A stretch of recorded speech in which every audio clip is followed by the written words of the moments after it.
Always go with God's will. Even if it kind of skirts around the edge of something you thought you wanted, always go with God's will. So this whole time, everything I've been doing, I'm just following what's in front of me. It's a target. Man, it's so profound to have a target in your life. Those two men, their ministry, how they did that. I'm just following the target. And having that target is important.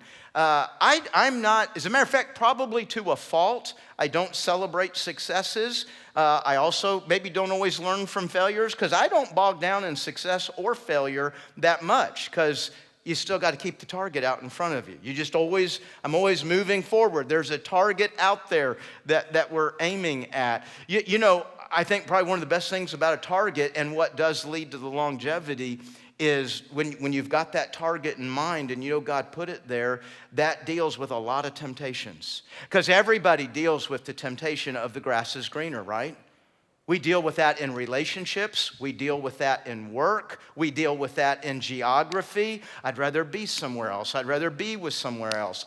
I'd rather be doing something else. But when I got clear targets in mind, then no, that would take me off target.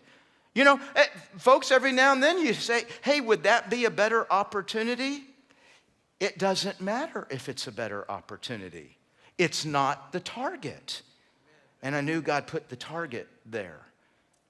What are the targets in your life?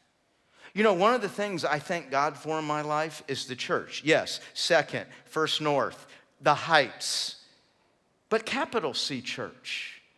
In the capital C Church, God has always provided for me rich, clear, meaningful targets. Man, that's what my marriage to look like. I want my parenting to look like that. I want my ministry and my preaching. I want it to look like that. I want my walk with Christ to look like that and that and that. What are the targets? Folks, you have targets. Unfortunately, a lot of times we don't choose our targets. They just get shaped before us. It's why it's so important to know the groups, the people, the places that you're at. They are influencing, molding, and shaping the target. And yes, sometimes they'll put a good target out in front of you. But with spiritual warfare and the way the world works, more often than not, a target's going to be put out in front of you that's destructive.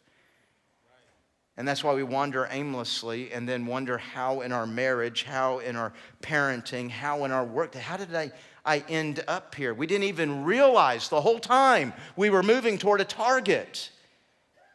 We got to choose the target.